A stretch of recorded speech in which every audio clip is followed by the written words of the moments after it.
to the Teacher Gamer Podcast. I am your host, Zach Resnicek. Join us as we shine light on the passionate work and cutting-edge techniques of the most playful educators on the planet.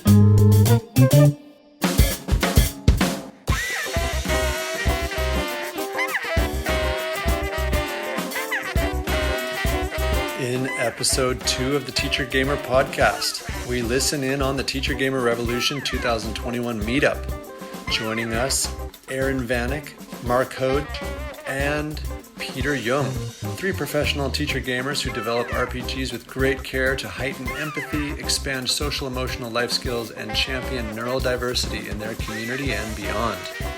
We talk about the past, present, and future of RPGs with a thematic focus on challenges and accomplishments. What went right this year? What changed? What were the difficulties? And other questions such as, how do you find other teacher gamers in your school? How can we make schools into puzzles and play environments with either device-driven or non-virtual RPGs? And how do RPGs invite opportunities to reconcile failure? And we tackle the multi-headed Hydra. Can RPGs move from after-school programs, camps, SEL, and leadership classes into transdisciplinary learning in schools? Starting with his admiration of Spider Jerusalem's dedication to truth to power, Aaron shares his journey of science and coding in LARPs, designing social-emotional LARP summer camps such as a secret academy for girls that can travel through dimensions RPG, that uses social wearables to foster community and competency in STEM subjects for middle grade girls.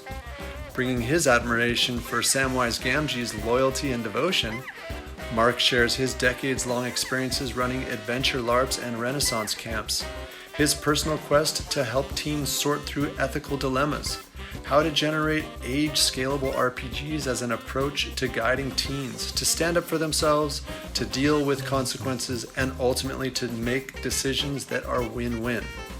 And expressing his admiration for the deeply rooted kindness and beautiful heroic path of Boromir's human corruptibility and ultimate redemption, Peter shares his experience and wisdom working in applied RPGs in school groups, therapeutic groups, social skills groups, theater groups, subject matter groups, foster care groups, and his focused work on using RPGs with autistic learners. Thanks again to John Schroeder for his music on the podcast. All right, without further ado, let's get into it. Welcome to the Teacher Gamer Podcast. We have Aaron Vanek with us, and we're kicking off the annual Teacher Gamer Meetup, and I have done it at 2 times during today. This will be the first one, and then in about 8 hours, I think I'm doing another one that's mostly like Asia, Africa, Europe, Australasia, where actually it looked like more people did actually sign up. So I'm in Bali right now. I'm in Indonesia. I've been with my family here about 8 years. I came over here to work at the Green School and to change our family's living situation so we could try something different. We were living in Canada and we were living in Montreal. And actually, you have the Golden Gate Bridge behind you for our listeners. Aaron, I actually moved from the Bay Area in 2000 to live in Montreal. And did you like Montreal better? Is Montreal better? Is Montreal worse better? Or same? Oh, it's different. Definitely different. It's a whole different, especially because of the climate.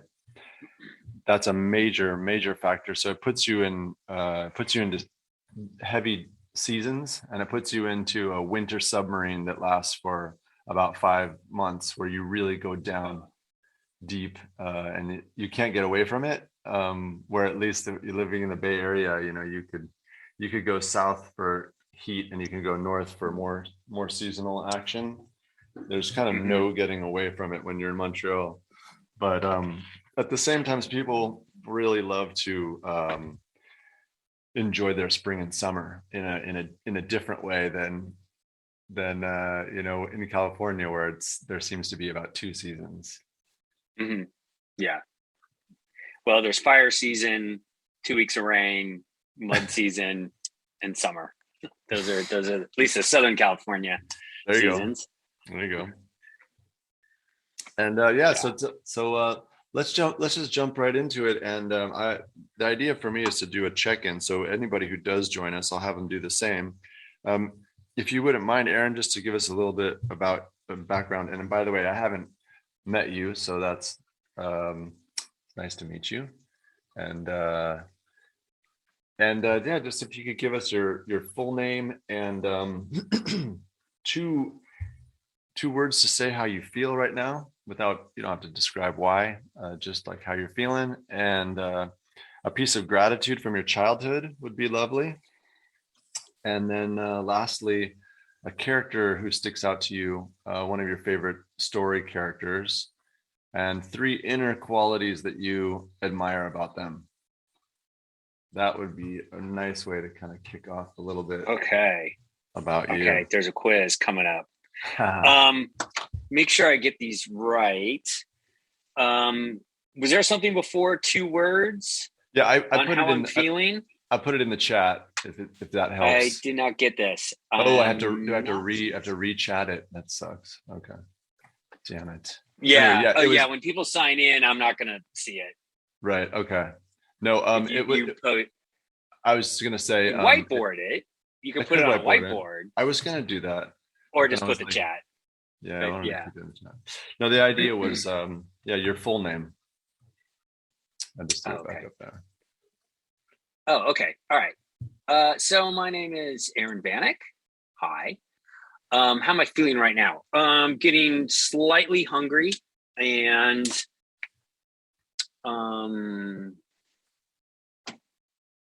placid. That's all good. Not your body state. Okay, emotional state. There you go. All right, emotional state. Placid's pretty good. Placid will stay, and and abiding, because the dude abides. So I am placidly abiding. Love it. All right. All right. Number 3, something you're grateful from your childhood. Depending on how I want to say something that happened when I was younger, but it wasn't childhood unless you consider college being childhood. We'll go for it. If it comes to your mind, if it comes to your mind, that's the best. Yeah. So I was going to mention this just because it came up. So, and it'll probably be relevant to any kind of discussion that we generate. When I was in college, UCLA, I was part of the science fiction club at UCLA, Enigma. Its name was Enigma Science Fiction Fantasy Fan Club, Social Club. And we did LARPs, and a lot of them. And our system of LARPs were one-shots. They weren't campaigns. And we had a lot of different game masters, designers running them. Our pattern was basically like Saturday night, 6 to midnight-ish. But it was any genre. Mechanics were different. And I didn't realize, I mean, I did like 10 years ago, but it came up again because I was talking to my wife about LARPing, how grateful I am that the system we got was not a single system.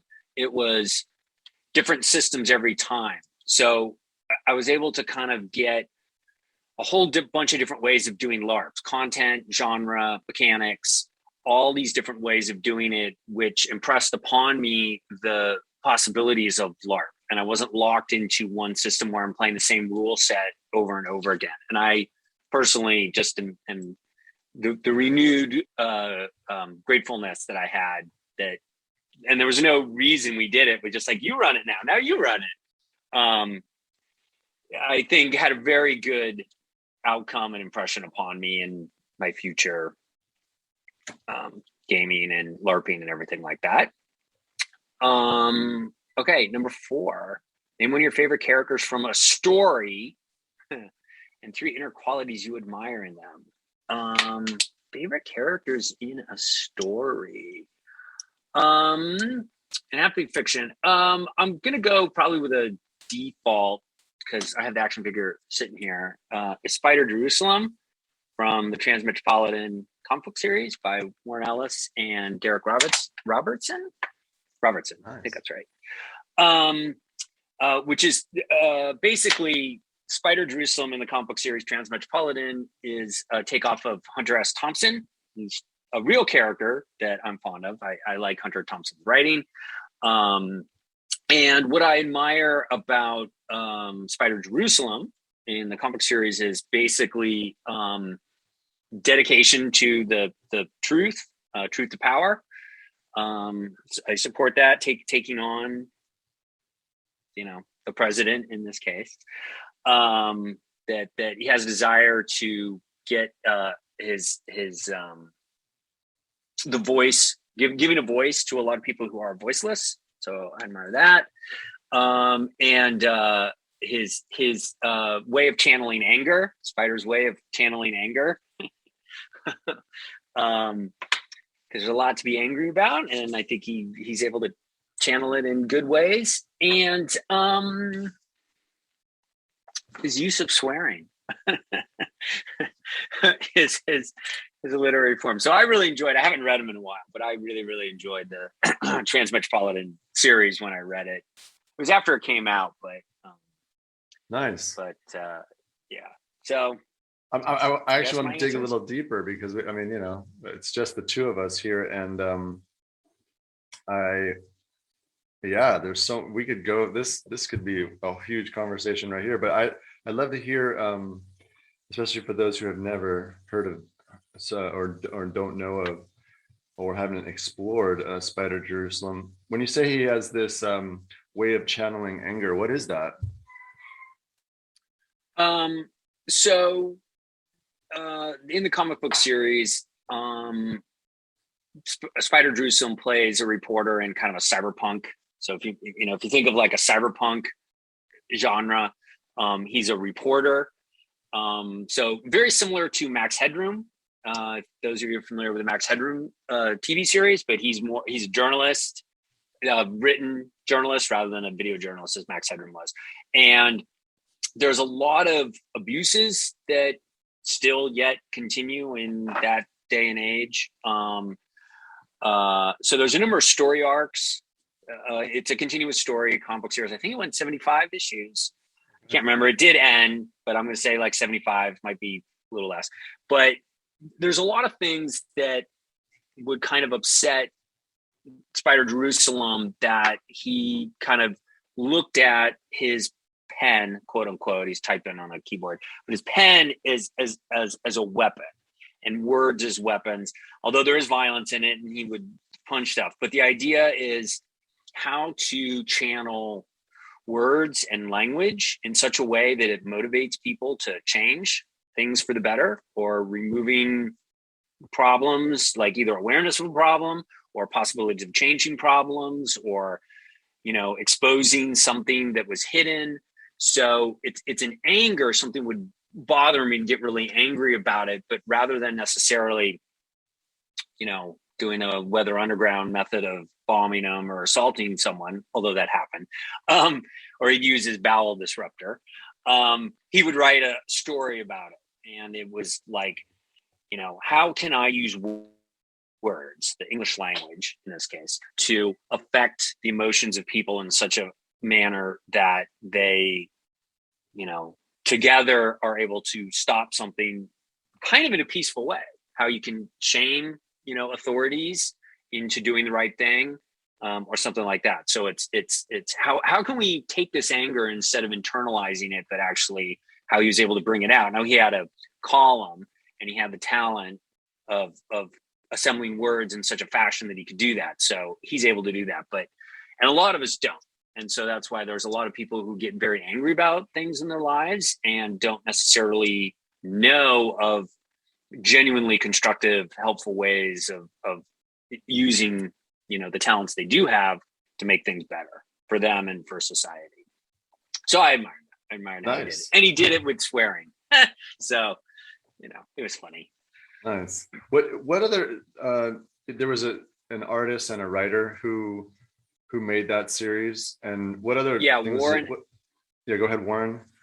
Warren Ellis Ellis, and Derek, I believe it's Robertson. And Derek was Darrick. It was kind of a weird Derek spelling. And I want to say I believe it's Robertson. And if I'm wrong, sorry, listeners, I'm sure you're correcting me right now. Interestingly enough, Derek Robertson, the artist, went to high school near my high school, not at my high school, but like one that was a couple miles away.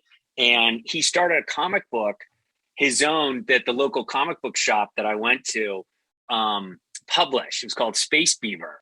And so Space Beaver, it was kind of black and white indie comic, right in the same Teenage Mutant Ninja Turtle wave of things. And so he's drawn it, Space Beaver, and this comic book guy is a comic shop I always went to get my comics. He was always pushing, buy Space Beaver, buy Space Beaver. And like, it had good art. It was cool art. But ultimately, like I was into Transmetropolitan and I loved the art. And then I kind of looked up the artist. I'm like, oh my God, this was Space Beaver artist. So I never met him, but I thought it's so funny. This little indie comic that my local comic book guy helped this artist that I totally love working on this series that I love. Was that I just love that connection, from childhood. I love it. Oh my God, this was Space Beaver guy, the Space Beaver artist.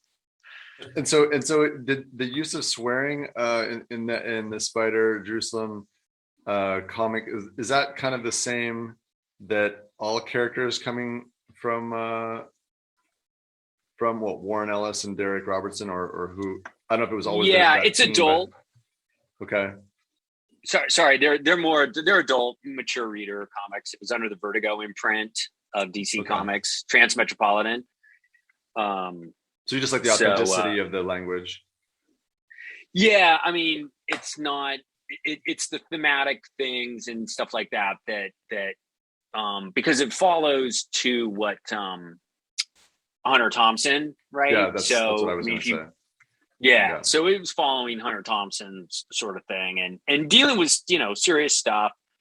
It wasn't superheroes, although there was like magical, quote unquote, like technology level, because it's, hundreds of years in the future sort of thing. And it was one where, hey, we have all these real cool things, but we still have problems. We still have the same problems. Humans are still humans, and someone's trying to screw over someone else for whatever selfish purposes, and right. What do you do in that? So it was realistic. And a lot of the stuff was really, I think, came out maybe in the 90s. Okay. And Warren Ellis, the writer, seemed really prescient in a lot of things that I'm just like, whoa, like this is happening. So like 3D printers, like 3D printers being able to print all this stuff. So in Transmetropolitan, they had this thing called a maker, where it's just like a box that's in everyone's home, and you have to feed it like this block of material, and it will just make things for you. Clothes, it'll just make something. Like he says, and he'll talk to it. It's like, maker, make me, I need clothes, and I need a pair of pants and jacket. And then seconds go by, goes boop, and then he has a pair of clothes. And he'll say, make me, these special camera glasses. So he had like these glasses. It's like one green, one red. They take pictures. So they're like picture taking glasses and he'll record video. And this is like late 80s, early 90s. Like, that's real. Like as you described, it's like real cyberpunk, like where you would start to kind of exchange parts of your body for tech that could kind of do stuff for you. Right. Yeah. So I was just really impressed with a lot of the stuff that sort of was coming out, in, I think it was early 90s, like 90 to 95, that going back now, I'm like, oh yeah. And that's where we are nowadays. Yeah. He was talking about a presidential election. So there's a whole story arc dealing with the president of America. And nice. And now, we are where we are. And so I'm like, oh, interesting. Yeah. Well, that's really cool. I'm so glad you brought that up, because I always love that question. I never know what it's going to bring, and thanks for starting us out there. I'm just going to quickly post. There's a number of people that said they were that they were coming to this meeting. So I'm just jumping on to the Facebook to say hello and let everybody know that we're live. But there was like 4 other people. Yeah, 3 or 4 other people, and then I'm just going to go back to the group and just say on a basic post, hello.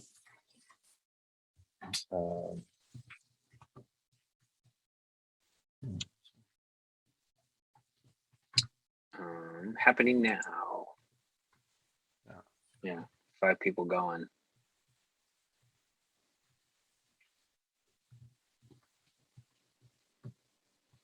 Well, this is the time you posted, 5:30. We haven't hit our time yet. So this is still. It's not 5:30? It is 5. Well, it was. That's what I'm saying. Your time was all correct here. Your time was all correct here. Okay, right. Yeah, I'm just doing a quick post. And anyway, yeah, I mean, you confirmed that I got it right, and also that you got the right link, and that you got the right. Did you have to put a password in, or didn't even? No, I didn't. I did not have to put a password in. That's such a weird thing. I noticed that. It's like I put password there, and then people say, yeah, I never have to put the password. I'm like, well, then why are they asking me to? Maybe it's because I change it from the original kind of numeric one they give me. But, well, it's in the link. In other words, if you click on the link that you provide, it's in there. Like, let me. It's totally okay. It's totally okay. You know what? We can just move on. And would you like me to give the same introduction to myself so that you? Yes. All right, let's do it. So my full name is Zachary Reznicek, and I am feeling disappointed. You can imagine why, in one sense, but I'm also very thankful and really happy that you're here. And this is it for me. Whether it's 500 people or one person, I really just enjoy these conversations. And you've already brought me so much in this conversation.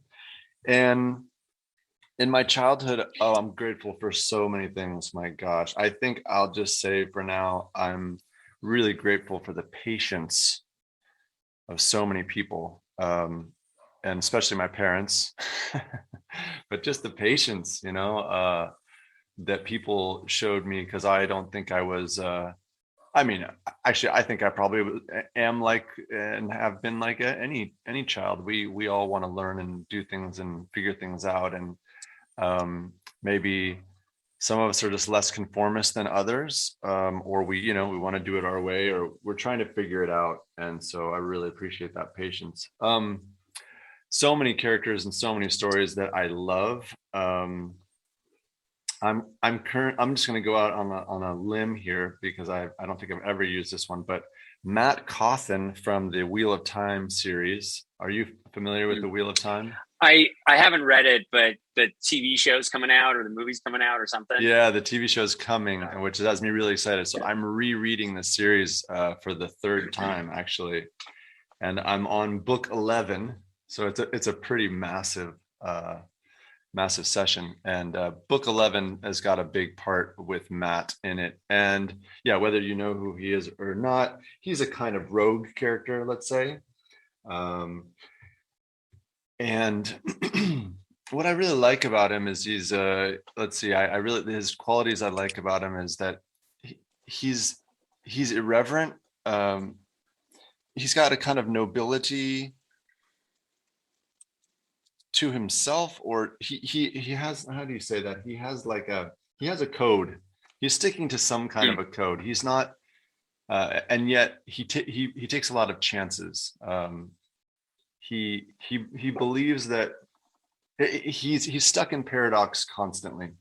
People's attitude towards him, and he's trying to do the right things, but then he puts his foot in his mouth, or he makes a strange decision, and it's all worked out in his head as to why he's done it. But the way that other people look at him, or why the hell would you do that? And he I guess you could say he doesn't do it the safe way. He does it, he tries to do or take a chance to do something special or different because he is thinking kind of large scale. And as stories go, that he usually gets in trouble for it, but ultimately it turns out. And then it's all, he always gets it's thankless, right? When it actually comes down to it.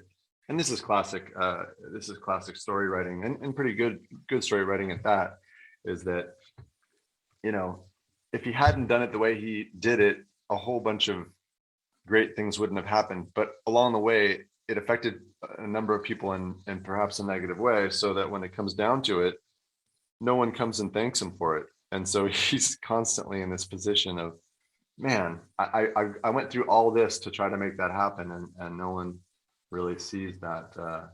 And anyway, I love that about him. And at the same time, he just stays at being himself. And I think that that's so important. I think individuality,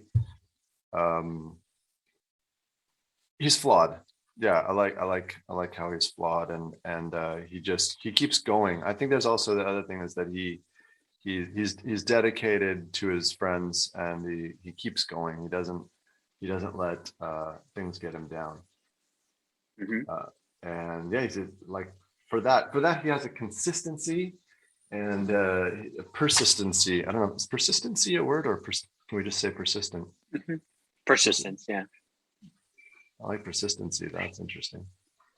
So are you, I've heard you use the word literary form a couple times. Are you an English teacher, or that's just a thing, something that you say? No, I was an English major at UCLA, but no, I teach games and game design. Okay. And that's, where do you do close. That? Right. So there's a number. So I posted a bit of my bio in the Facebook group. I could even read so it. Yeah, no, I mean, I just did a couple hours ago. So right now I am teaching at a homeschool environment, and I have two classes: board and card game design, and science through LARPing, live action role playing. So they're learning science and science concepts through some LARPs that I designed. And then the younger kids are making their own board and card games that are going to get printed and printed and give it to them. So I'm making an actual thing that they designed, and they'll get to keep it. I am designing curriculum, or I don't know if I'm going to say curriculum or programs for a LARP summer camp, Guardian Adventures on the East Coast. So I'm working for them, designing some of their program stuff. And then I also, although I'm not working like right now on it, but I'm on a 3-year project working for the Game Academy, which is a 501c3 nonprofit near the Bay Area. They worked with UC Santa Cruz's Social Emotional Technology Lab and got a $1.2 million National Science Foundation grant to make a summer camp that teaches programming and computing and engineering, some STEM subjects to the target demographic is middle grade girls, using a LARP structure. So it's like a 1-week LARP where they pretend they're part of a kind of secret academy that can travel through dimensions. And they use wearable technology. So they're using like microbits or Arduino. It's microbits, but if you think like Arduinos, and they put it into fabric in clothing of some way to communicate certain things. And so they're learning programming, and they're learning sewing and fashion and design sort of stuff, all through a camp experience, 1-week camp experience. So it's a 3-year program. The idea at the end of the 3 years is there'll be a camp in a box. We're calling it Camp in a Box, that anybody can get and run. And it'll have all the materials in it to run for this camp. So it's pretty cool. I'm super excited. I initiated that. I started that through the LARPing career. I ended up talking to the lab, and we didn't and got them. And I told them at the end, because I was going to get them to help make a for fun LARP. But at the end of this conversation with one of the grad students at the lab, I said, "Oh yeah, and I'm part of the Game Academy, which is a nonprofit in the Bay Area, and they do gaming summer camps, role-playing game summer camps, right? So Dungeon Dragons, after school enrichment, and summer camps." And I was on the board of the Game Academy at the time. And I said, maybe we could do something. And that was like at the end of this conversation in this meeting. And the grad student was like, this is awesome. Let's keep talking. And I ended up talking to Professor Isbister, Catherine Isbister. And she's like, yeah, this sounds great. So we kept talking, and then like, let's do a grant. And so I said, let's go big. So I went like really big on this whole concept. The first year we didn't get it, but then she reapplied, made some changes to the grant, and got it from the National Science Foundation. So it was like, whoa. So I left the board of the Game Academy to be an employee, because it's a nonprofit. And I could have stayed on the board, but I wanted to, kind of just be an employee and get paid. So I'm one of the designers on the project. And so either this weekend, like right now, or next weekend or something, they're running a second playtest of the camp in, I should know this, it's not Berkeley. I forgot where it is, but it's up in the Bay Area. Nice. I forgot already. So but they're doing the second one. Yeah, go ahead. So no, I designed it, but they're running it. That's awesome. I'm so excited for you and One for of the them. designers. It's amazing. Yeah, it's really cool. It's super cool. Yeah, so I see those links, and and we'll make sure that we put the links down in the podcast so people can check that out. I'm looking here. You've just described. Wow, you described a lot of it in our group. So cool. Nice.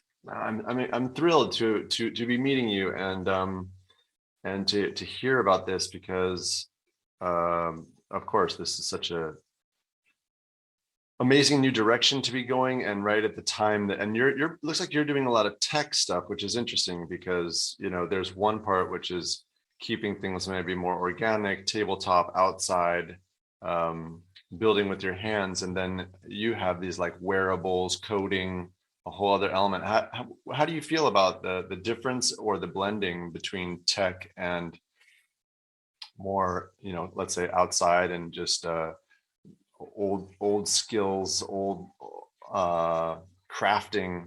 Where do those things merge for you, or how do you separate them?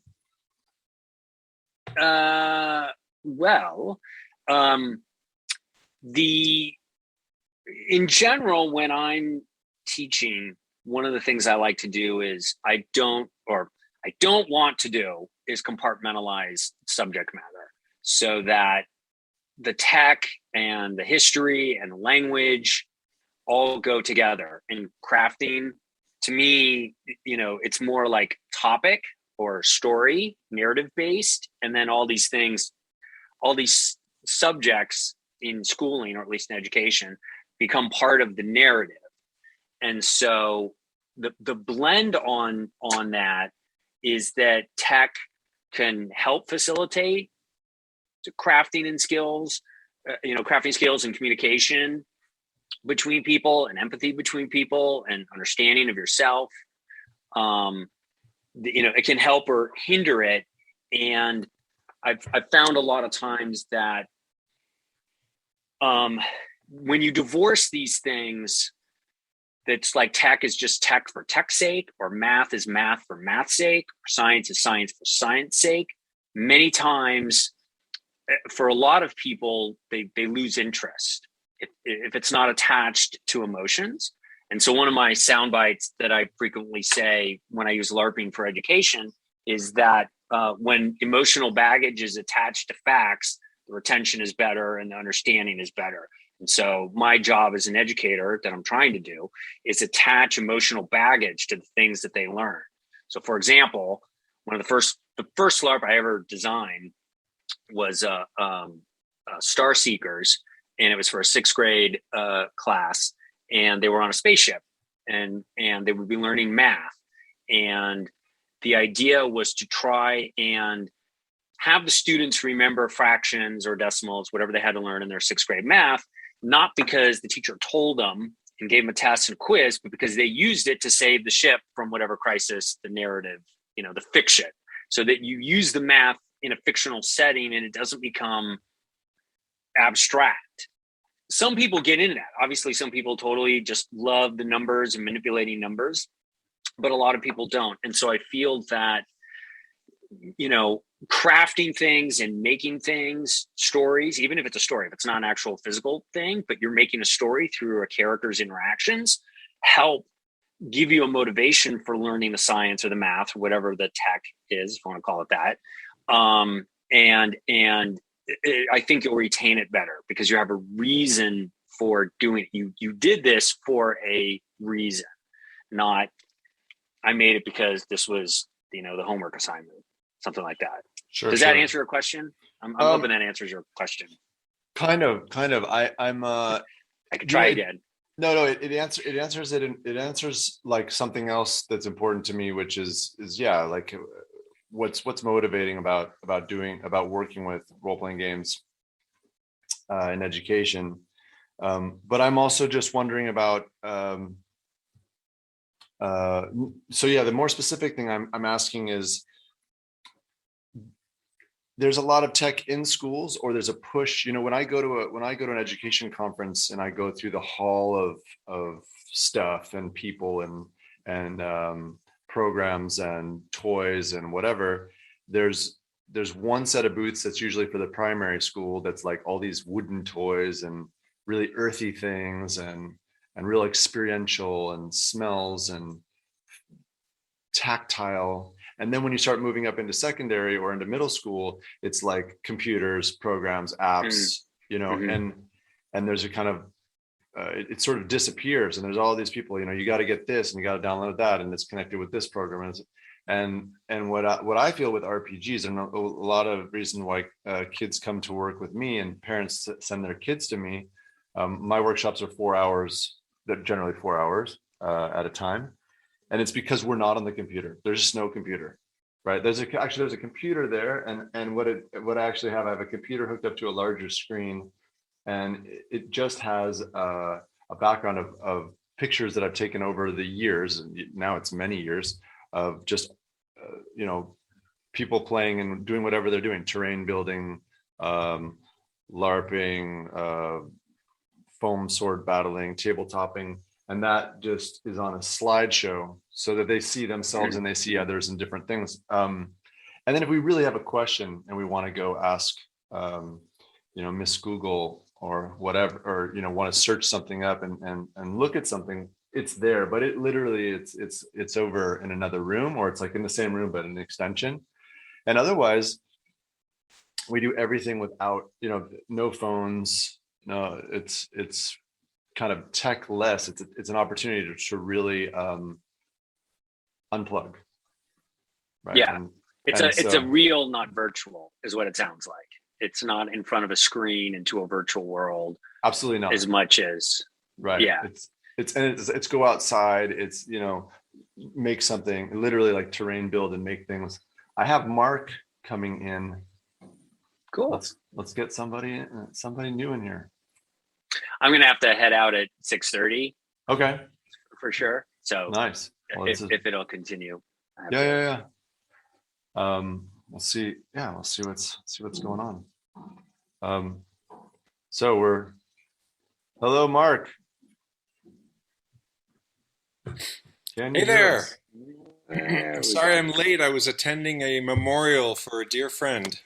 Oh, bless. Thank you for coming. Yeah, thank you. Thanks for joining us. And we don't have a large group, but it's a nice group. You make it look cozy in all your gear there. You're making like Colorado. Okay. And Aaron and Mark, do you know each other? We do. Oh, that's great. Where do we know each other, Mark? You worked more with Aaron Pernak, Renaissance Adventures. Oh, okay. Right? I think you had more communications with Renaissance Adventures. You're in California. Yeah, I knew I recognized your name. Yeah. Oh, you were doing you guys had the ad in LARP World Magazine. Did we? You did. I don't know. Yeah. Okay, Aaron Piernak. Yeah, you're like outside Denver, right? Is it Arvada or something? Boulder, Colorado. Boulder. And we do Renaissance Adventures. The live action role playing adventure quest with kids. Yes. Okay. Yeah. And I don't think we've met, or at least not in virtual. Yeah. Cool. officially, Okay. other than All right. some Very cool. emails, I think. Yeah. All right. But Awesome. good to see you. Yeah. Welcome. So You. it's just been Aaron and I so far. I actually I felt like we got a kind of mini podcast introduction into what Aaron's doing, and yeah, it's I put this together just to get it started. I didn't know if I'd get 30 people or 3 people, or for me it's just it's been always like that, just getting things turning and getting things rolling and see what can happen. And there's obviously groups that are much further along and more organized. And again, this is just me trying. So I really appreciate you guys showing up. Mark, I really go for it. I just want to say I really appreciate the focus of your book, and that you've been working with kids, bringing role playing into a school environment, which is difficult. It's more difficult than I'm doing what can be perceived as recreation with the kids. They're LARPing outside with foam swords and whatnot. But I know all the experiential education effects and outcomes that we're aiming for with our work, but I think it's much harder bringing it into a scholastic setting and trying to tie it in with different educational goals of a school. So and I'm glad you're doing it. Thank you. Well, thanks so much. And it's been a very natural or organic process, maybe is a better way to say it. I don't know how natural. Well, it's been kind of natural, but it really got inspired by once again, one of those situations where we had a bunch of kids that were not behaving as the school wanted. What do we do with these kids who are kind of not really doing what we want them to do? What are we going to do? And I was one of those kids in school too. So when the director said, what do anybody want to do something with them, and my hand just shot up like, yeah, I'll do whatever. And I said, well, what do you want me to do with them? And at that time I was an English teacher and head of mindfulness. This was at Green School Bali. This was about 7 or 8 years ago. And they said, we don't care. And then I, like just anything, because they've been at the school for a while. They've done their green things, their sustainability things. They're kind of bored of the things, and they're a little bit punk rock, and they're young teenagers, and they're just acting out. And it's totally usual stuff. It wasn't really extraordinary, and I would say it's quite mild compared to other situations I've been in. Like in inner city schools in Canada, for example. So when it came down to it, I said, what should I do with them? Did they have a program? They said, no, it doesn't matter. Like, you can do anything. And I said, and it just popped in my mind, like, can I teach them how to play Dungeons and Dragons? And they were like, whatever, do it. And then that just became, and I had already had it in my thoughts from the years before, and I'd already been kind of working on teaching people how to play, but that was more just teaching people and adults. And I thought, wow, now I can actually kind of pedagogically go at it in a totally different way. And because I have control as the teacher, I can actually set up long character builds. I can do really deep creative writing and focus on literary form. And it set my mind, and I think that I'd like to inspire that in other teachers who have similar thoughts. It's like it just actually really ignited my mind and motivated me in a beautiful way, because it was like, how do I do this? And wow, I could do this in so many ways. And even more interesting, wow, if I had a co-teacher, and it wouldn't matter what that teacher was doing, in fact, because they have their specialty, and I could even be learning things too. It could be math, it could be it could be Spanish. We could make the languages spoken in the RPGs actually different languages, and I've done a lot of that actually. Here we speak Bahasa Indonesian. I'm in Bali, and so a lot of times I'll make the activation word of a magic item in Bahasa, so that, yeah, they might be able to figure. So I have two things. It's a riddle, which I can actually put in the other language too, so that they actually get it and they can't read it, or they can read part of it and be like, oh yeah, what the heck does that say? And then, so I've done that in multiple languages. So I use, German, Spanish, French, Bahasa, and then some kids speak different languages because they're third culture kids or they come from different places. And so it becomes kind of decoding that, anyway, so that just all tumbled out, and I've been at it ever since. I mean, that just made me realize, and I think it also harkened back immediately for me to when I was a kid, and that was what kind of got me through the 80s and 90s as a middle schooler and high schooler, was to actually, I was just consumed by it and super motivated. And then I was always thinking as a kid, why is it, why don't we do stuff like this in school? Like, this is all so interconnected, and so I'm so interested in this, and it just takes the right person to kind of connect. I feel like connecting both worlds. What is the world that we are going into, that kids are going into? What is the reality? And then how can we use the imagination to kind of bridge that? And I think that kids are very amenable and adaptable to, they'll go for it, or as I did in green school, before I offered the class, I just talked to kids on the side and said, they might let me teach this Dungeons and Dragons class, but probably not. But if they did, would you be into it? And they were like, I said, because it might have to make it a little bit kind of academic, a little, we might have to do some writing, and, really downplayed it. And they were like, yeah, totally, I'd do that. And so just once you got them into it, they went for it. Anyway, that's a lot about my journey, but Mark, well, go for it. I just have a quick question. So I know you brought in creative writing in your work. Did you in your school, did they integrate role playing with any of the other normal subjects, science, math, etc., or were you bringing it in a little bit here and there, or was it mostly, hey, we want to engage these kids that are having a difficult time engaging with the school, and you found a way to really do that? It's a great question.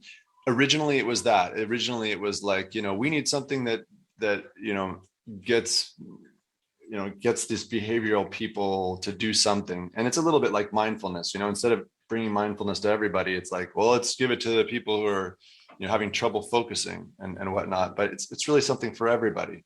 A little bit like a drama program. A drama program is great for everybody. A singing program is great for everybody. Art is great for everybody. So for me, it was like, they were targeting behavioral issue, but the reality was it was great for everybody. And by the way, by the next class, and it was all boys the first time, and then the girls totally wanted in. Like once everybody saw what was going on, it was like, oh, I want to do that. And I think I'm not some kind of great, amazing polymath, but I'm overall a kind of polymath, jack of all trades type of person. I've always thought about myself as like building a pyramid slowly, and doing a lot of different things that slowly goes up, where I've seen a lot of my friends and colleagues, they build like, one really straight up structure that's very focused. I've been, and that's, of course, as a kid, it was like, he's never focused, but yeah, that's because I was always in a little bit of everything. So in school, that's how I am as a teacher. I can have sub lessons of, especially things like astronomy or poetry or geology or language or etymology, epistemology, like anything, history. I will go any direction. So I would say I'm kind of like a one-man band in that sense. But then finding other teacher gamers, that's been a big thing for me. Is like, I believe that there's at least 2 or 3 teacher gamers in any giant school, and probably even more now after this COVID thing. I think there's even more teacher gamers, and I think it's about getting those people together to co-teach, especially, but also anybody who's even curious. Like, take your teacher gamer and get somebody else who's curious about gaming and pull them in and start to make these puzzles, make school more into like puzzles and play. so that it isn't just one person. And it talking to teacher gamers, they're such exciting people, because I feel like they are drawing from so many parts of their lives, and they're not just that single subject thing. And then it becomes what we call now like transdisciplinary, right? So to teach something, we can start involving all these different subjects, and I think that that's super exciting. Awesome. So I posted. Go ahead. No, I really feel that role playing, whether it's live action or tabletop, has an incredible opportunity for kids, especially when you've got someone with some wisdom and experience leading it. And so when an adult teacher is leading for a group of kids, you can really, be coaching them in a very, non-threatening way, and creating all these different learning opportunities for them to learn the kinds of skills that are really tough to learn as a kid and a teen, and that normally you don't learn very well in school. Like, how do we stand up for ourselves and communicate and negotiate win-wins? How do we make decisions and deal with the consequences? And of course, ethical dilemmas. All of that comes into play with role playing. And I know, I resonate with what you said, that it was an integral part of your youth, Zach, and it was for me too. I think it kind of was a lifesaver for me in high school to find it. And it was an outlet for me when I was pretty depressed and introverted and insecure. And all of a sudden, D&D became this incredible world to express myself in, and to really express my creativity and intellect and collaboration with my friends. So I'm excited for anything that's going to help bring it out and make it a little bit more accessible to kids and teachers and whatnot. Nice, thank you so much. I'm gonna also bring in Peter Jung. He's just arriving, and I'm going to repost in the chat a kind of way for us to check in with each other. And here comes Peter. But have a look in your chat. I'm going to have you do a check-in with us. Mark, do you see that there? Oh, a chat. Yeah. Oh, I see. Thank you. Hi, Peter. Welcome. Hi. How's it going? Not too bad.